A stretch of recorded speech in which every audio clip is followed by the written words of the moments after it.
Hello students, आप सब कैसे हैं? मैं उम्मीद करता हूँ आप अच्छे होंगे, घर में होंगे, स्वस्थ होंगे और अच्छे से घर में आप पढ़ाई भी कर रहे होंगे।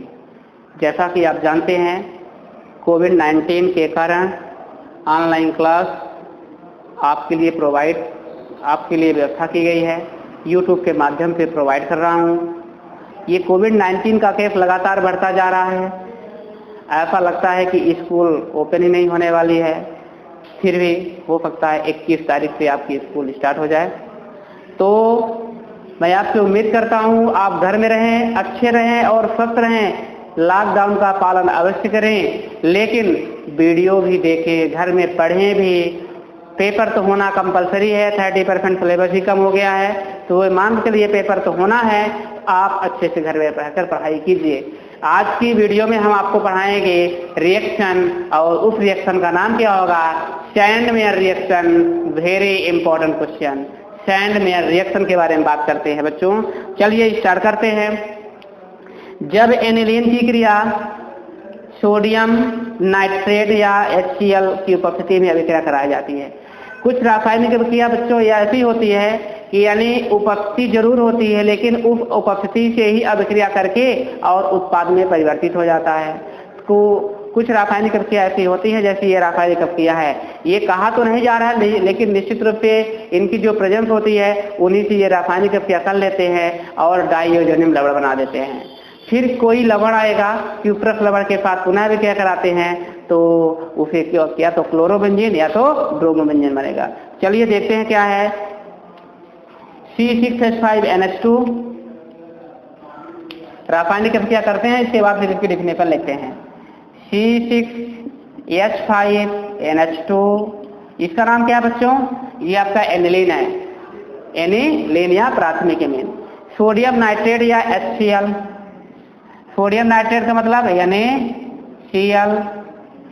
सोडियम नाइट्रेट का मतलब क्या होगा? यानी NO3/HCl। ठीक है। तो जब ये आपस में इनके साथ ही सोडियम नाइट्रेट के साथ क्रिया नहीं होगी, सोडियम नाइट्राइट NO3 होता है, NO2। जब ये आपस में क्रिया करते हैं तो बनाते क्या है बच्चों?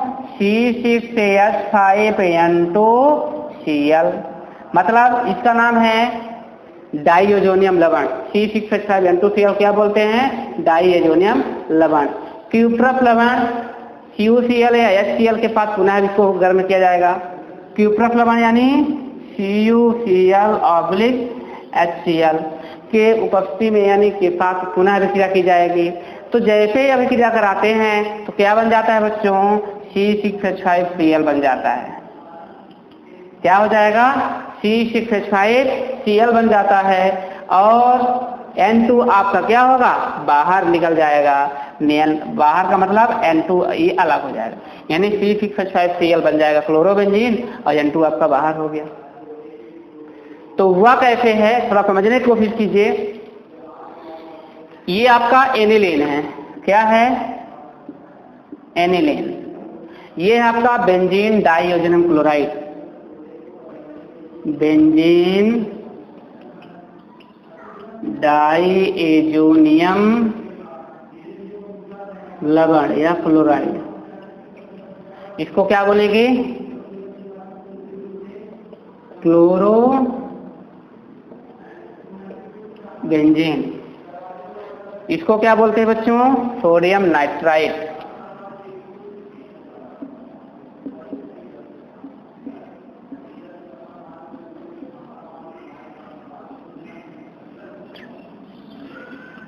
सभी का नाम बता दिया हूं। इसको बोलते हैं क्यूप्रस साल्ट।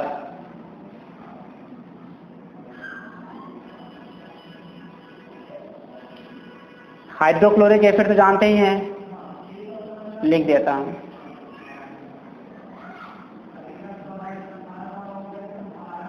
ठीक, मैं सभी का नाम दे दिया हूं। अब चलिए इनकी डिफिनेशन लिखता हूं। डिफिनेशन कैसे होती है? जब एनिलीन की क्रिया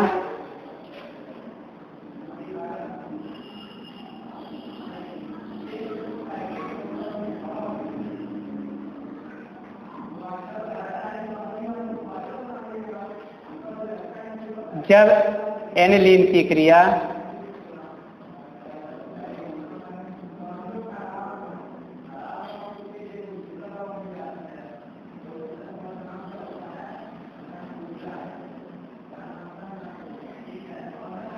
सोडियम नाइट्रेट,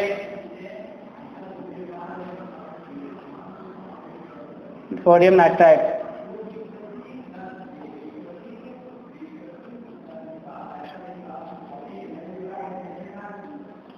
सोडियम नाइट्रेट या HCl,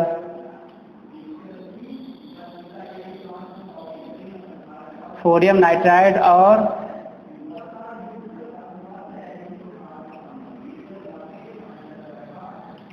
HCl के साथ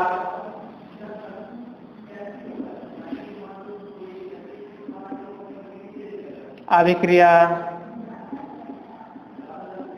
की जाती है तो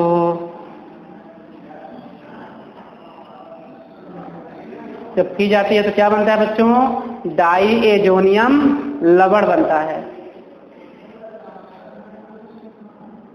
डाईएजोनियम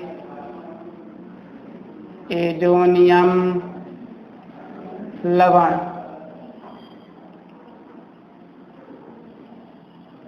बनता है और यह अस्थायी होता है। कैसा होता है? डाईएजोनियम जो लवण होता है वह बच्चों ये यौगिक अस्थायी होता है और ये अस्थायी होता है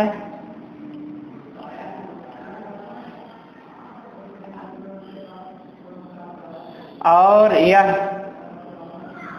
अस्थायी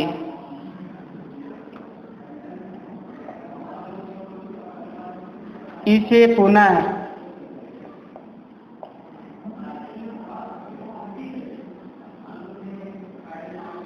क्यूप्रस लवण के साथ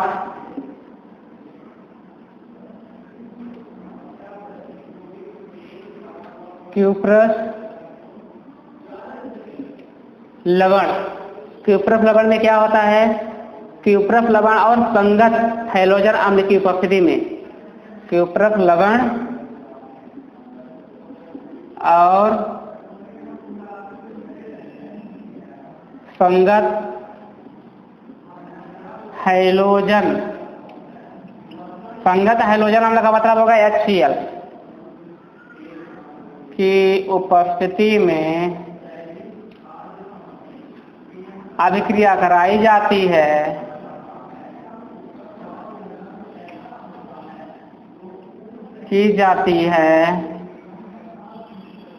तो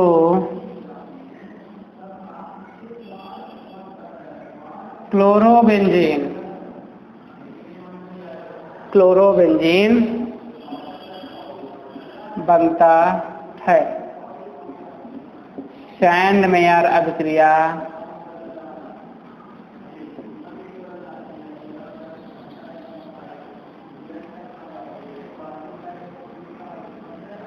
कहलाती। बहुत ही महत्वपूर्ण रासायनिक अभिक्रिया पेपर में कई बार पूछी जा चुकी है, याद रखिएगा। या तो आप इनकी उपस्थिति बोलिए या तो क्रिया के साथ बोलिए। निश्चित रूप से क्या क्या होती है देखिए, Na और Cl, मान लीजिए हम क्या करते हैं C6H5N2Cl दोनों आपस में यदि हम इनके साथ क्रिया कराते हैं तब भी ये आपको प्राप्त करना हो, या डायरेक्ट बोल दीजिए कि जब एनिलीन की क्रिया इसकी उपस्थिति में अभिक्रिया कराई जाती है तो हमारा क्या बनता है? बेंजीन डाईएजोनियम क्लोराइड अथवा डाईएजोनियम क्लोराइड बनता है। यदि मैं इन्हीं के साथ क्रिया कराता हूँ, देखिए कैसे निकालता हूँ। Na और Cl मैं बाहर कर देता हूँ, NaCl बाहर हो गया, कामा H2O, तो H2O बाहर कर दिया, यानी अगर इसका 2 अणु लेता हूँ तो 2H2O बाहर हो जाएगा। तो बचा क्या आपके पास? एक Cl बचा, तो मैंने इसको Cl दे दिया, C6H5N2Cl। एक नाइट्रोजन हमारा ये है NO2 और हमारा एक नाइट्रोजन यहाँ, तो क्या हुआ? N मिलकर के N2 का निर्माण हो जाएगा। O2 है, 2 हाइड्रोजन यहाँ पे है, 2 हाइड्रोजन यहाँ पे, 2 2 4 और 4 H2 यानी 2H2O बन गया। तो या तो आप इसका उपयोग कर सकते हैं बैलेंस करने के लिए, या तो डायरेक्ट आप यह समझिए कि जब एनिलीन की क्रिया सोडियम नाइट्राइट या HCl की उपस्थिति में अभिक्रिया कराई जाती है तो डायरेक्ट बनता है आपका एनिलीन डाईएजोनियम क्लोराइड बनता है।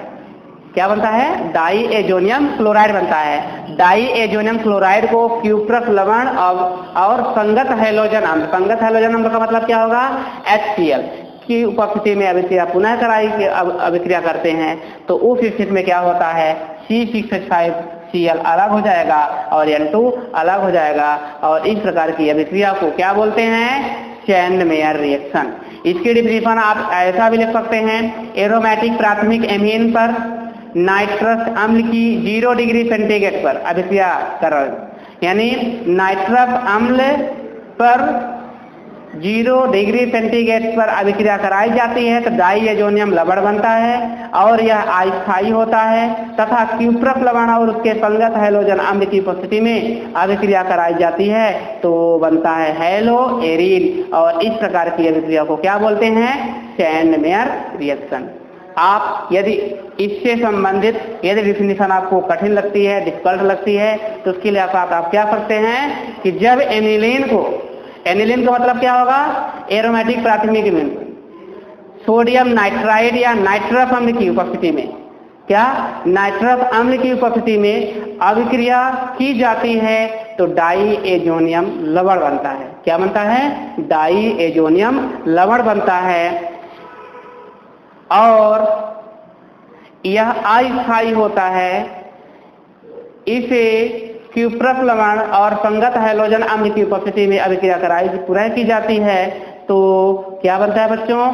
संगत क्यूप्रस लवण या हाइड्रोक्लोरिक एसिड के साथ अभिक्रिया की जाती है तो क्या बनता है बच्चों?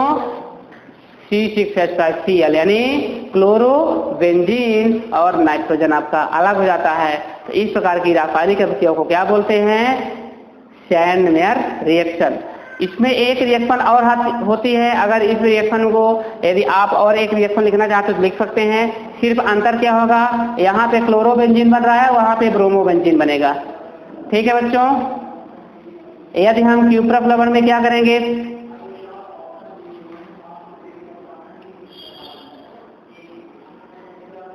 क्यूप्रस लवण यहाँ पे क्लोरोबेंजीन के साथ ब्रोमोबेंजीन बनाना बच्चों, क्लोरोबेंजीन बनता है। यहाँ पे क्यूप्रस लवण, यहाँ पे क्लोरोबेंजीन नहीं, ब्रोमोबेंजीन।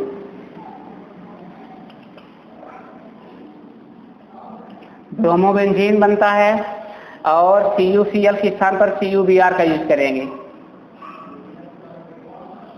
तो यहाँ पे क्या बन जाएगा? CuBr। ठीक है, जब सोडियम नाइट्रेट और HCl की उपस्थिति रहती है तो याद रखिएगा क्यूप्रस ब्रोमाइड का उपयोग किया जाता है। क्यूप्रस ब्रोमाइड यानी CuBr का यूज किया जाता है, C6H5Br प्लस N2। और जब इसके बाद एक रासायनिक अभिक्रिया और होती है, उस रासायनिक अभिक्रिया में देखिए क्या होता है, उसमें CuBr के स्थान पर क्या हो जाएगा? CuCl का उपयोग किया जाएगा।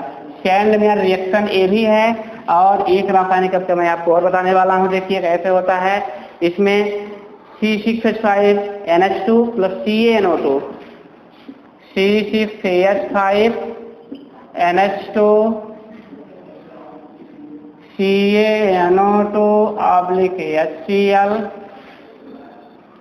0 डिग्री सेंटीग्रेड पर, 0 डिग्री सेंटीग्रेड पर अभिक्रिया हो रही है तो बन जाता है C6H5N2Cl। इसमें क्यूप्रस लवण में कौन होगा? CuCl ऑब्लिक HCl का उपयोग किया जाएगा तो बनेगा आपका C6H5Cl प्लस N2।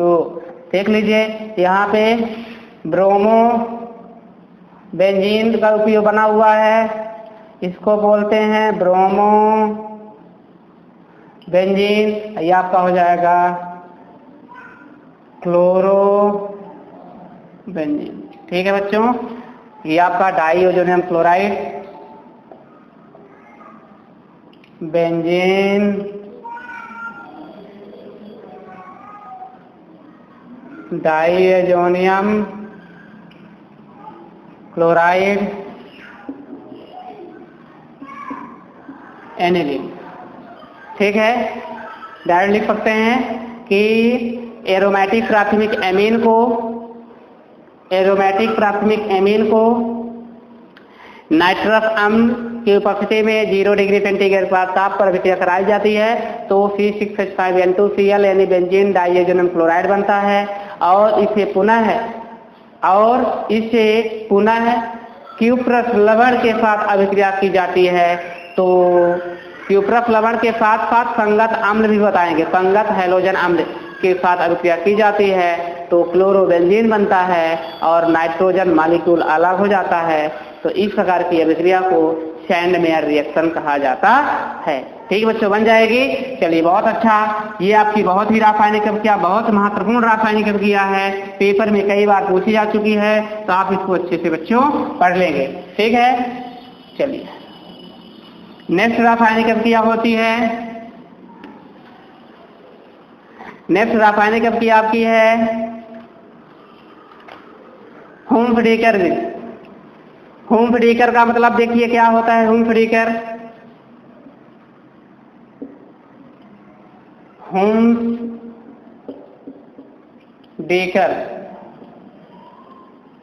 विधि, हुम्फ्डीकर विधि के नाम पे पूछे या हुम्फ्डीकर अभिक्रिया के नाम पे पूछे तो याद रखिएगा यही रासायनिक अभिक्रिया आपको लिखना है बच्चों।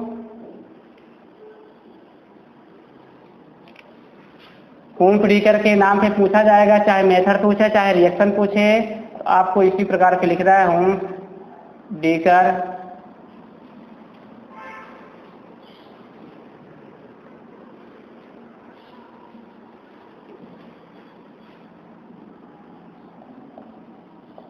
मेथड। ठीक है, हुम्फ्डीकर मेथड क्या होती है बच्चों, यह देखिए इसमें क्या करना है, बसी अम्लों के सिल्वर लवण CCl4 में विलयन पर क्लोरीन या ब्रोमीन की अभिक्रिया कराई जाती है। बसी अम्ल का सिल्वर लवण, इसका मतलब क्या होगा, सिल्वर एसीटेट, सिल्वर प्रोपियोनेट। बसी अम्ल का सिल्वर लवण का मतलब क्या हुआ, सिल्वर एसीटेट के साथ निश्चित रूप से क्रिया होगी और सिल्वर एसीटेट का फार्मूला हो जाएगा C2H5COOAg। ये तो प्रोपियोनेट बन जाएगा। इसके स्थान पर आप CH3COOAg भी ले सकते हैं। इसमें ब्रोमीन या क्लोरीन के साथ अभिक्रिया कराएंगे और उपस्थिति रहेगी बच्चों CCl4। CCl4 का नाम क्या होगा, क्लोरोकार्बन टेट्रा क्लोराइड। तो चलिए स्टार्ट करते हैं। हुम्फ्डीकर अभिक्रिया में क्या होता है, बसी अम्लों के सिल्वर लवण को CCl4 में विलयन पर क्लोरीन या ब्रोमीन की अभिक्रिया होने पर एल्किल हैलाइड बनता है। RCOOAg plus Br2, RCOOAg plus Br2। ये देखिए यहाँ पे सिल्वर लवण है और सिल्वर लवण का मतलब क्या होगा, C2H5COOAg। यदि मान लीजिए इस पर क्रिया होती है CCl4 की उपस्थिति में, कार्बन टेट्राक्लोराइड की उपस्थिति में, तो देखिए क्या होगा, यहाँ से AgBr अलग हो जाता है। क्या बन जाता है, AgBr अलग हो जाता है।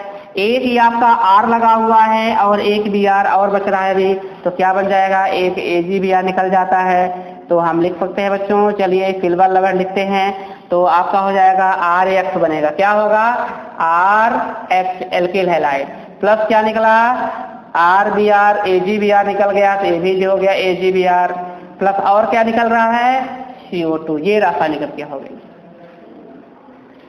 तो डिफिनीशन कैसे लिखेंगे, बसी अम्ल के सिल्वर लवण को लिख लीजिए डिफिनीशन, बसी अम्ल के सिल्वर लवण,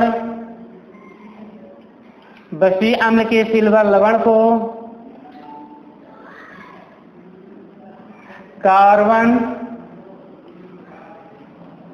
टेट्राक्लोराइड,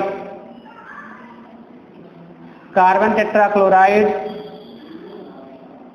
की उपस्थिति में, कार्बन टेट्राक्लोराइड की उपस्थिति में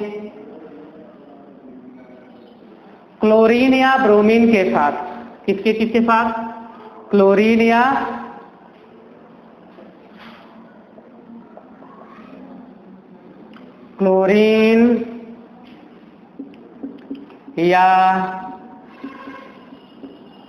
ब्रोमीन के साथ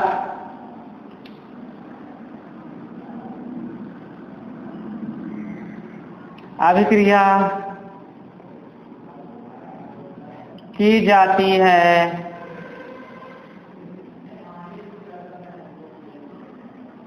तो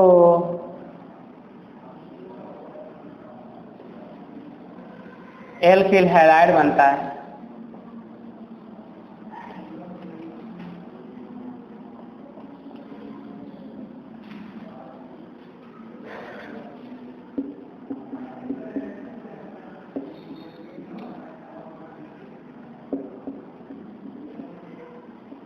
इसे हुम्फ्डीगर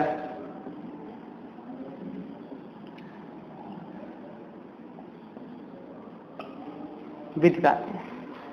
ठीक है बच्चों, इसमें देखिए आप पढ़े होंगे, इसमें हुआ क्या है, बसी अम्ल के सिल्वर लवण को कार्बन टेट्राक्लोराइड की उपस्थिति में क्लोरोबेंजीन, क्लोरो या ब्रोमो के साथ यानी क्लोरीन या ब्रोमीन के साथ अभिक्रिया की जाती है तो क्या बनता है, एल्किल हैलाइड बनता है। और इस प्रकार की अभिक्रिया क्या कहलाती है, हुम्फ्डीगर विधि कहलाती है। देखिए बसी अम्ल का मतलब क्या हुआ, RCOOAG, इसके स्थान पर हम क्या लिख सकते हैं, यदि हम मान लीजिए CH3 लिखते हैं, क्या CH3COOAG, तो क्या नाम लेंगे इसको, सिल्वर एसीटेट। यदि मान लीजिए C2H5 का उपयोग करते हैं तो सिल्वर प्रोपियोनेट हो जाएगा। तो सिल्वर एसीटेट की क्रिया किसके साथ कराना है, मुझे Br2 के साथ कराना है, किसके साथ, CCl4 की उपस्थिति में। अब देखिए यहाँ तो AgBr एक बन ही जाएगा, एक CH3Cl बन जाएगा, तो क्या हो जाएगा, CH3Cl plus AgBr plus CO2। बन गया कि नहीं बना। देखिए इनका नाम क्या होगा, सिल्वर एसीटेट,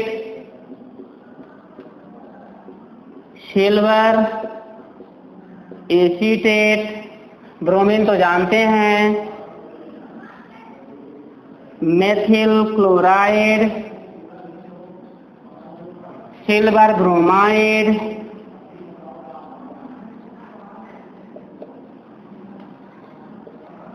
ठीक। इसका तो नाम जानते हैं कि नहीं जानते, Br2 मतलब ब्रोमीन होगा, CCl4 का मतलब क्या होगा, कार्बन टेट्राक्लोराइड।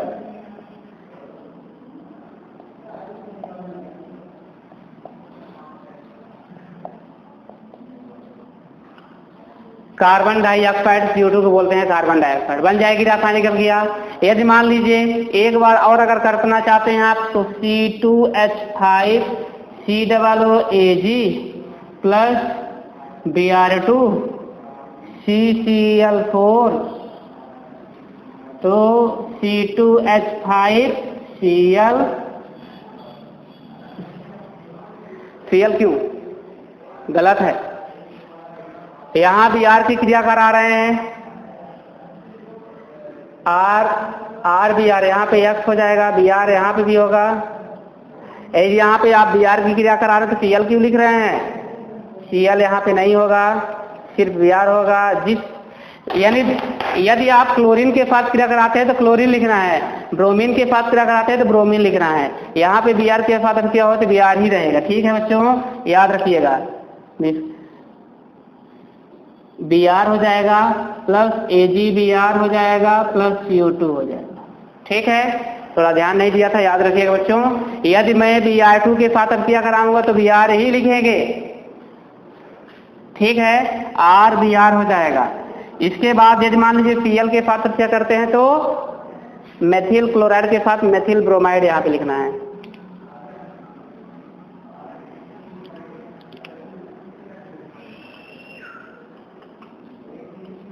ठीक है, एल्किल हैलाइड, इसी कारण मैं क्या लिख दिया हूं, एल्किल हैलाइड बनता है। एल्किल हैलाइड मतलब R भी बन जाएगा और X, आर के स्थान पर क्या होता है बच्चों?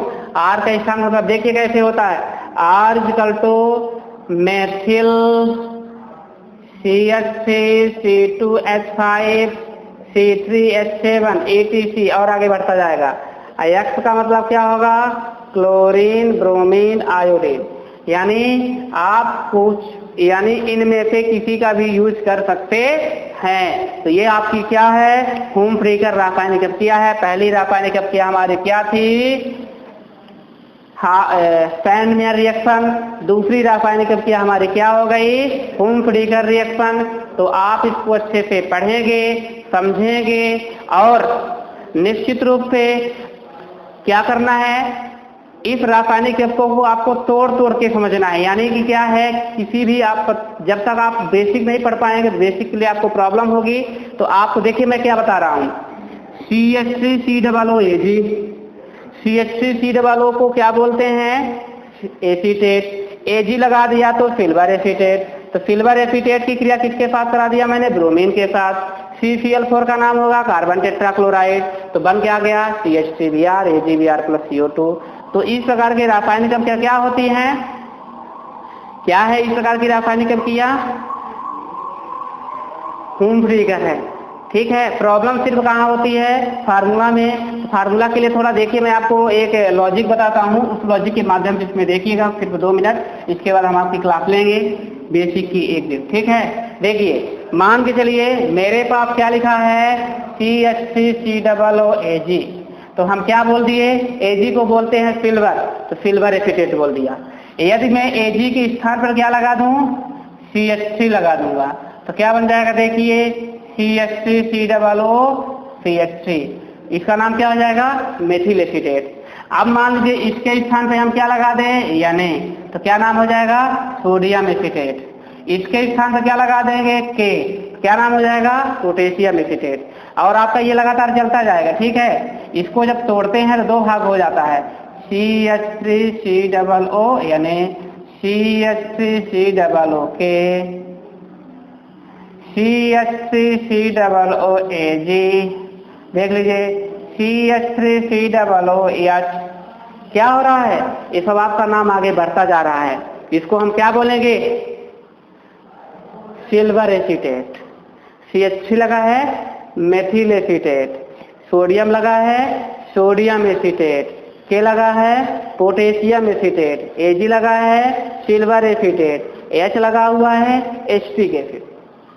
मतलब लास्ट को थोड़ा ध्यान देना पड़ेगा। विशेष आपको जब तक हम बेसिक तरफ नहीं जाएंगे, मेथिल और इसको क्या बोलेंगे? एसीटेट। ये लगातार आपका चलता जाएगा। सोडियम एसीटेट, पोटेशियम,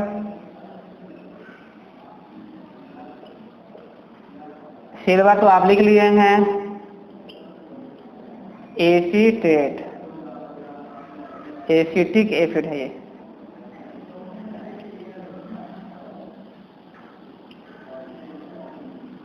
ठीक है। एसिटिक अम्ल। और यदि मान के चलिए इन्हीं की संख्या यदि 2 हो जाएगी, यदि मान के चलना है कि आप इनकी संख्या यदि 2 हो जाएगी तब क्या करेंगे? तो उसके लिए थोड़ा देखिए क्या होगा। CH3COOH, CH3COOH, इनको यहाँ पे गायब कर देंगे तो क्या बचा? CH3COO CH3COO। ठीक है। और यहाँ पे लग जाएगा Ca। Ca पे 2 पॉजिटिव चार्ज होता है बच्चों। क्या? Ca। तो क्या नाम हो गया? कैल्शियम।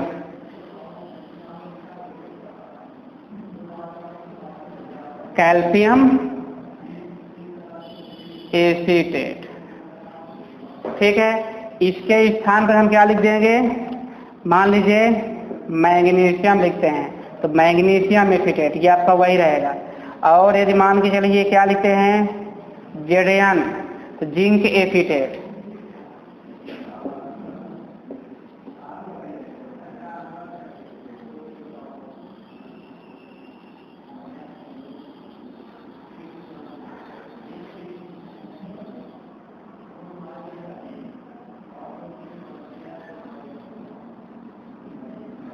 ठीक समझ में आ रहा है? Magnesium acetate. फिर जिंक एसीटेट। इस प्रकार के सूत्र होते हैं। इन सूत्रों को आपको मैं बताऊंगा बच्चों, तो थोड़ा आप इसके लिए हिंट है आपके लिए, सब इनको सूत्रों को याद कर लीजिएगा। एक सूत्र से मैं कई सूत्र बना दिया।